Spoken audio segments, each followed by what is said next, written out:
Dark, heavy music. A faint echo, like whispers from a forgotten hall. The camera moves through a candlelit chamber, shadows bending across the walls. The sound of a heartbeat grows louder. What if the very blood meant to crown you with power became the venom that destroyed you? What if every breath you took was borrowed from the past, twisted through the veins of your ancestors who clung to purity, no matter the cost? Imagine a child born beneath the golden canopy of a royal palace. Jewels at her cradle, power in her name. And yet, the soft cry of that infant carries with it something more chilling than destiny. Fragile bones, a trembling mind, a shadow written into her blood long before her first breath. The halls that should echo with triumph instead murmur with secrecy. Courtiers whisper, physicians pray, and behind every locked chamber door lies the truth no dynasty dares to admit. The same blood that promised strength has become a curse. These women were not just queens, princesses, or daughters of empires. They were living monuments to ambition gone too far, forced into unions where love had no place, and lineage mattered more than life itself. Their beauty, their sorrow, their suffering shaped kingdoms and toppled empires. And today, their stories will return to the light. This is Cursed Chronicles. And tonight, we reveal 10 inbred women who didn't just suffer, they changed history forever. Stay with me until the very end, because when we reach number 1, the truth will leave you stunned. Before we begin, if you're drawn to the shadows of history, to the secrets, the curses, and the forgotten voices, then join our growing circle here at Cursed Chronicles. Tap subscribe, turn on the bell, and tell us in the comments where in the world you're watching from. Together, we'll uncover the past that was never meant to be remembered. Music swells, fades into the first entry of the countdown. For centuries, royal blood was seen not just as a symbol of power, but as a substance almost sacred, too precious to be mixed with common veins. Kings and queens feared dilution more than disease, and so they sealed their alliances not with strangers, but with cousins, uncles, nieces, and even siblings. To them, purity meant strength.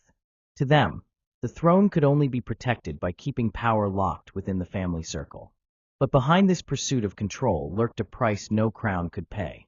The same unions meant to secure empires often left behind frail heirs, fragile minds, and dynasties weakened by their own obsession. The palace walls kept the ceremonies golden and the portraits noble, but in the private chambers, doctors whispered, families mourned, and generations bore the hidden scars of their choices. These women were born at the heart of that gamble. Their lives shaped not only their families, but entire nations.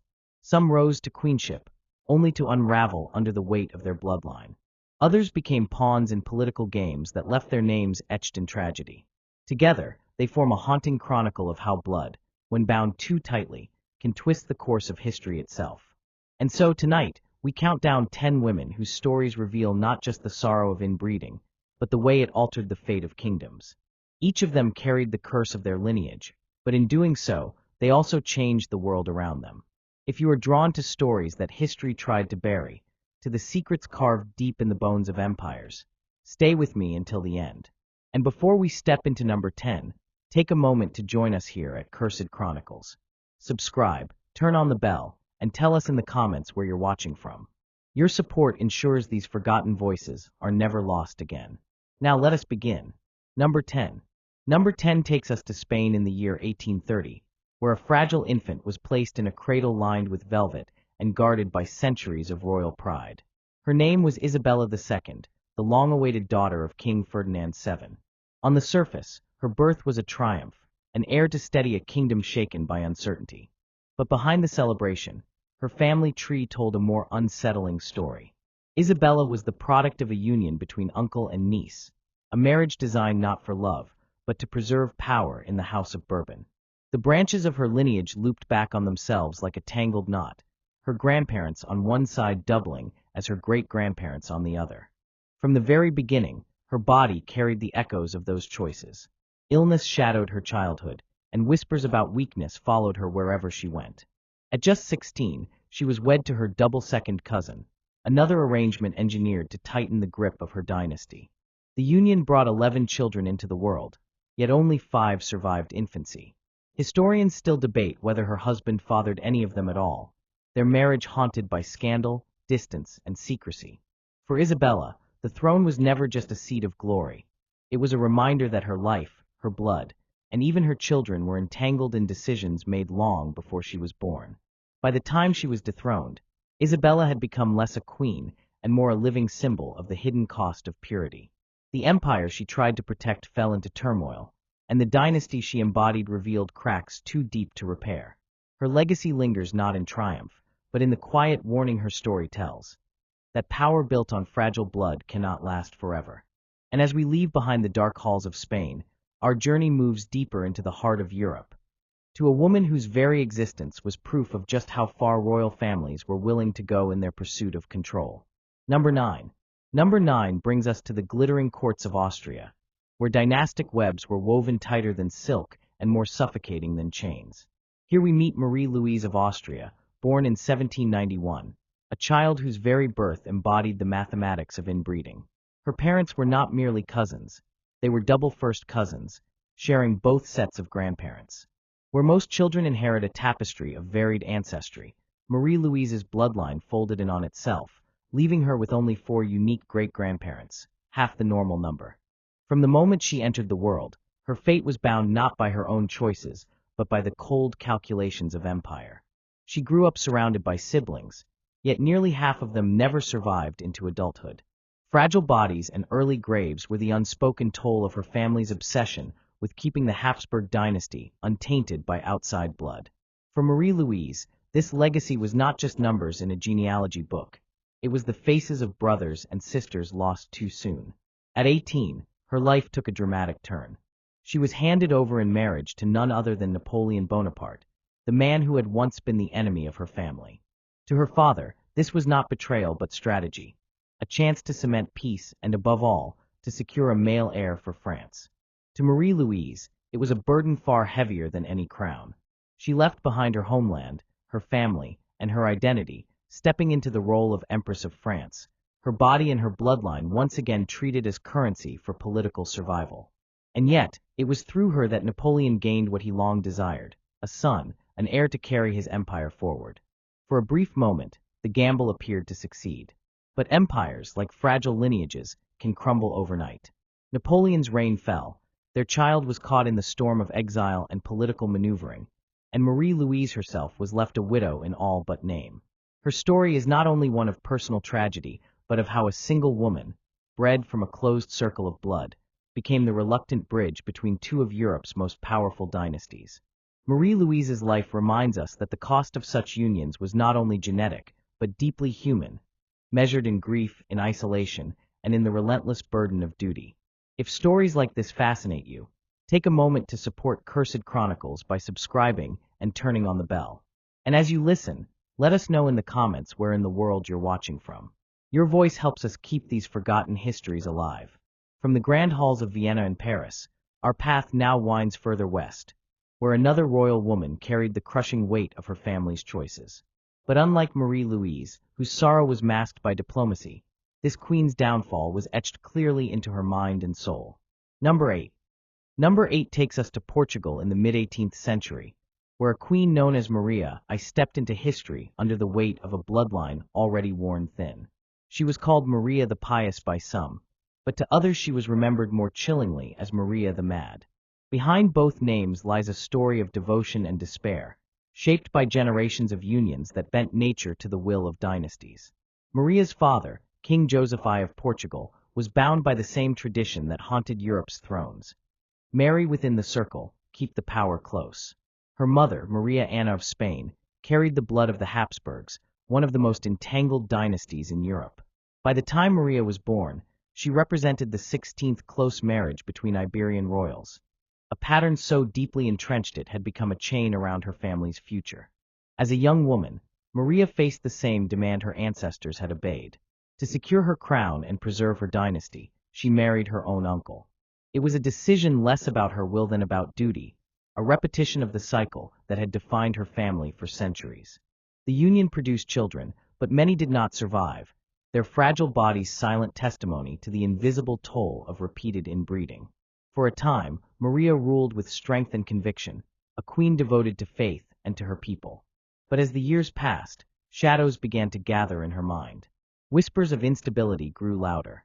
She was plagued by voices, visions, and terrors that neither priests nor physicians could cure. By her later years, she was deemed unfit to govern, and Portugal was forced to place power in the hands of her son. The queen who had once held her nation together ended her reign locked in the prison of her own thoughts. Maria's tragedy was more than personal. It rippled through Portugal's history. A kingdom already weakened by dependence on fragile heirs now had to endure the rule of regents, wars it could not win, and the gradual erosion of its empire. The very bloodline meant to secure its strength had sown its decline. And so, Maria I stands as a warning carved into history's record, that dynasties which bind themselves too tightly can unravel from within. Her mind became the battlefield where the ambitions of her ancestors met their final reckoning. If this story moves you, let us know by giving this video a like. It helps Cursed Chronicles bring more of these hidden tragedies into the light. And don't forget to share in the comments where you're watching from. Your stories connect us across time and across the world. From the trembling halls of Lisbon, our journey now turns toward another woman, one born into privilege, yet consumed by grief so early she sought escape in the bottle before her life had even begun. Number 7. Number 7 leads us into the troubled courts of France, where the shadows of power concealed wounds that no crown could heal. Here we find Marie-Louise Elizabeth d'Orleans, a princess whose life reads less like a tale of grandeur and more like a Gothic tragedy penned in blood. Her father, the Duke of Orleans, had been compelled into a marriage that already bore the marks of scandal. His bride was no foreign noblewoman, but his own cousin, an illegitimate daughter of King Louis XIV. What might have been celebrated as a dynastic victory was, in truth, another turn of the tightening spiral that defined the Bourbon bloodline. Marie-Louise was born into this union, her destiny already dictated by choices she had no voice in. As she grew, it became clear that her life would not follow the gentle arc of a princess cherished and adored. Instead, she became a pawn in the endless game of family power. At a young age, she was married off to another cousin, Prince Charles of Berry. The union produced 3 children, yet not one of them lived beyond childhood. Their deaths left behind not only grief, but suspicion that the tangled web of shared blood had sealed their fate long before birth. For Marie-Louise, sorrow soon curdled into despair.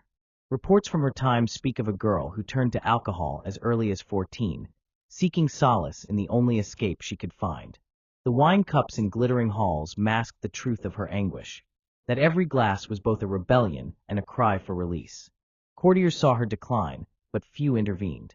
After all, she was not the first princess broken by duty, and she would not be the last. Her life spiraled quickly. What should have been a tale of elegance and power instead became one of wasted youth, grief-stricken nights, and a body weakened by drink long before age had its chance. When she died at only 23, she left behind no legacy of heirs, no triumphs of rule, only the lingering silence of a dynasty cursed by its own ambition. Marie-Louise's story reminds us that in these dynastic circles, tragedy was not an accident, but a certainty. Her existence, fragile and fleeting, became another thread in the tapestry of sorrow woven by Europe's great houses. If you believe these voices from the past deserve to be heard, take a moment to subscribe to Cursed Chronicles. And as you do, share in the comments the country you're watching from. So together, we can trace how these stories resonate across the world even today. From the echo of French palaces, our path now bends toward a woman whose bloodline was entangled not once but twice, tying her fate to one of Europe's last fading thrones. Number 6. Number 6 draws us into the twilight of Europe's royal traditions, where the bonds of family and the demands of dynasty still clung tightly even as the modern world pressed forward. This is the story of Princess Alexia of Greece, born in 1965, a reminder that the shadows of inbreeding were not confined to the distant past. Her parents, Queen Amory of Denmark and King Constantine II of Greece, were not only joined in marriage, but bound by blood in more ways than one. They were both second cousins and third cousins, linked through multiple lines that twisted their family trees into a circle rather than a branching lineage. Theirs was one of the last great unions between reigning royals, a marriage celebrated with pomp, but beneath the celebration lay the weight of centuries of tradition that refused to fade. Alexia's ancestry carried echoes of the old dynasties of Europe, where generations had intermarried to secure thrones, treaties, and influence. Constantine's great-grandparents were siblings, and one of his grandmothers was also the sister of his great-grandfather.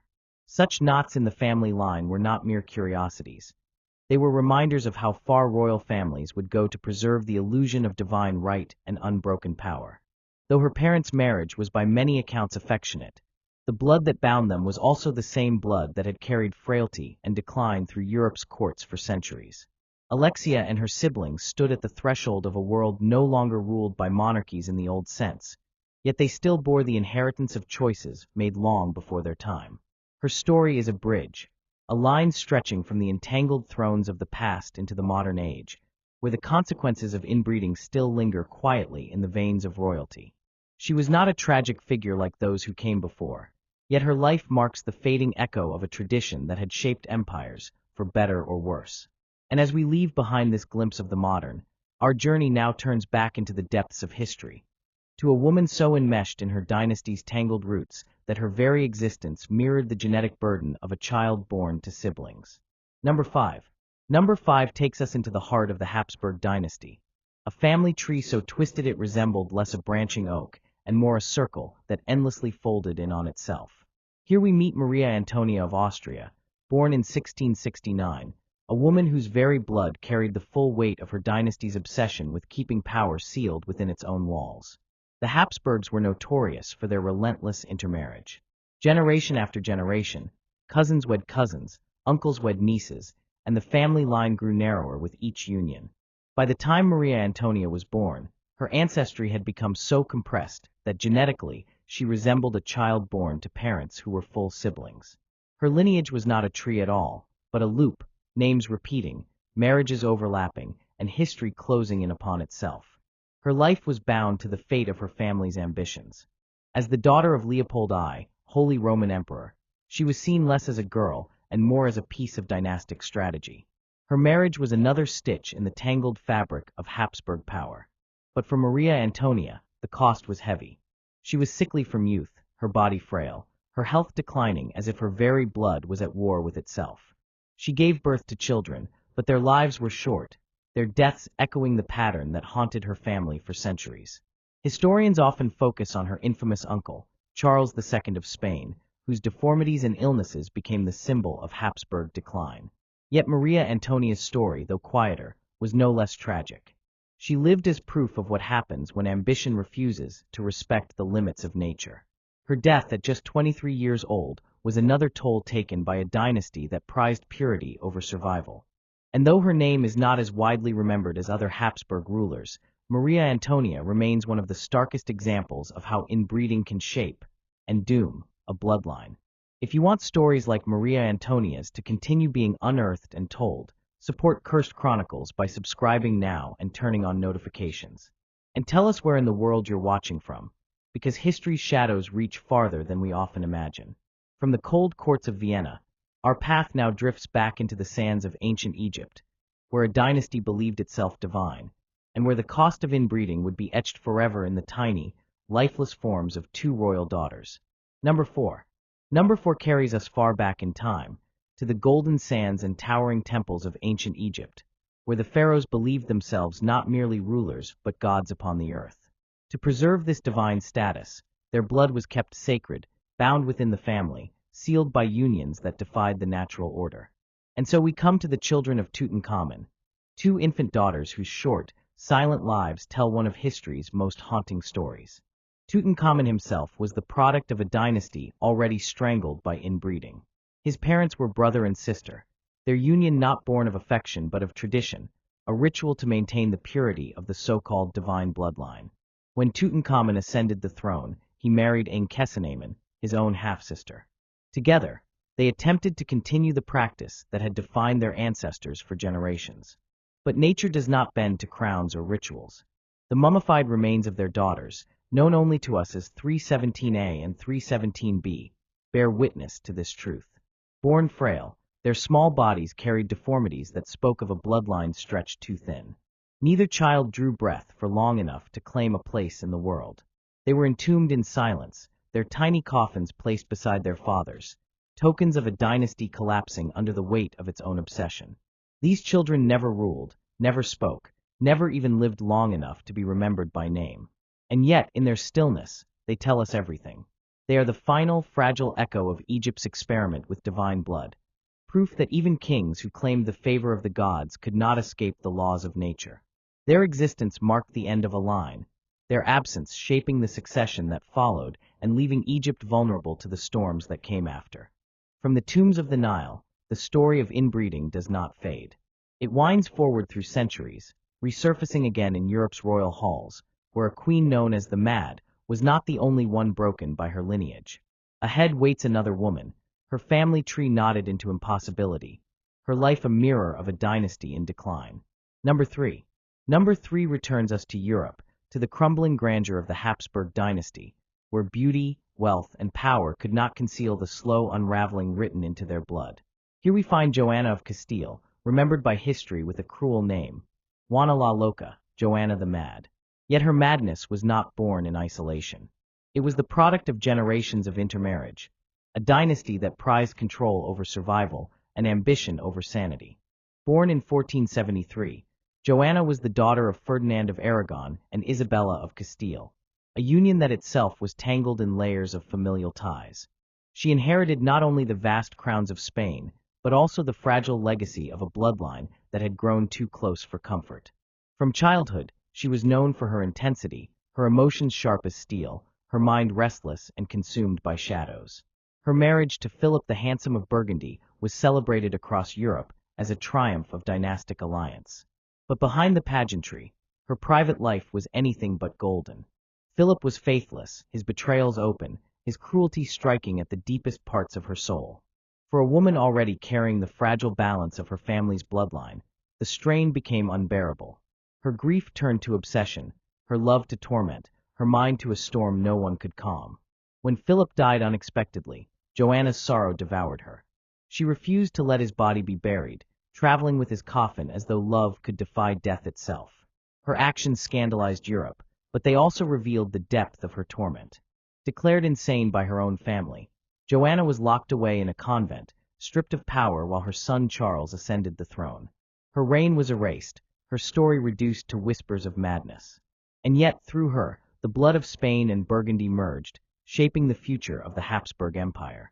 Her suffering became the foundation on which others ruled.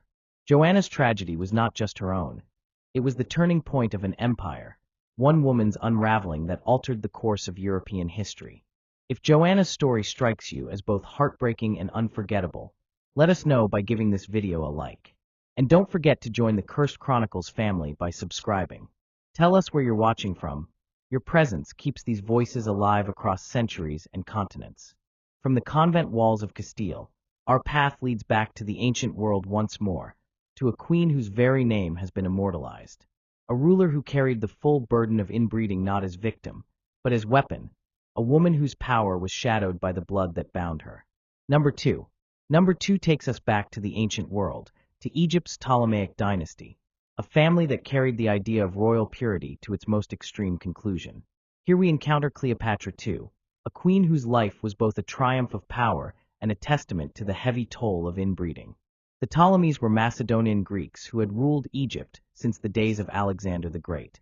Determined to keep their bloodline unbroken, they turned marriage into a closed circle. Brothers married sisters, uncles married nieces, and generation after generation the dynasty folded in upon itself. Cleopatra II was born from this relentless pattern, her parents' siblings, her grandparents' siblings, and her siblings destined to marry each other in turn. Raised within this labyrinth of lineage, Cleopatra's life was bound to the same logic of power.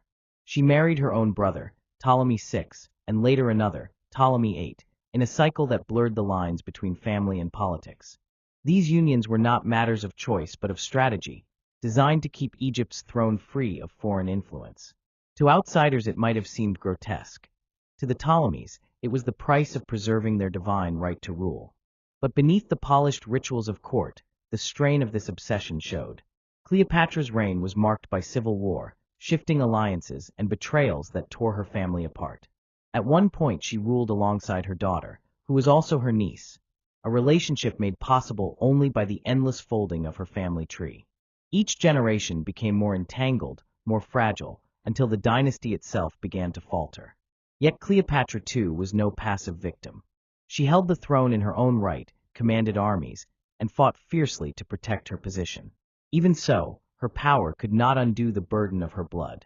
She became the embodiment of the dynasty's curse. Powerful in name, but trapped in a lineage that had already sown the seeds of collapse. Her story is the culmination of centuries of ambition gone too far, proof that even queens who seemed untouchable were bound by the choices of their ancestors. Cleopatra, too, was less a woman than a living monument to a dynasty consumed by its own design. And still, there remains one final figure, a woman whose story eclipses even these tragedies, whose legacy reveals the most haunting cost of all. Number 1.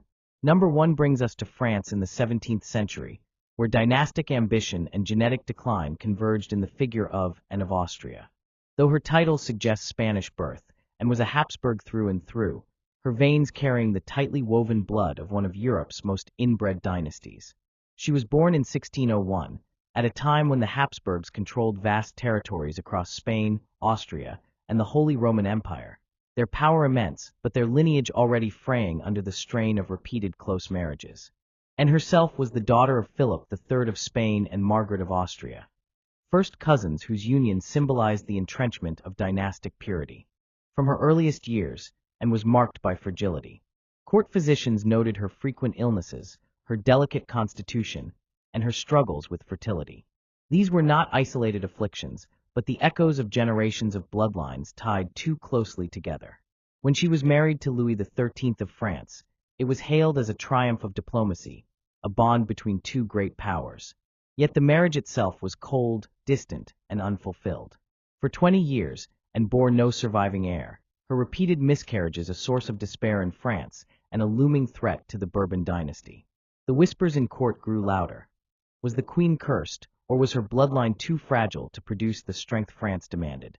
At last, after decades of anxiety, Anne gave birth to a son, Louis XIV, the future Sun King.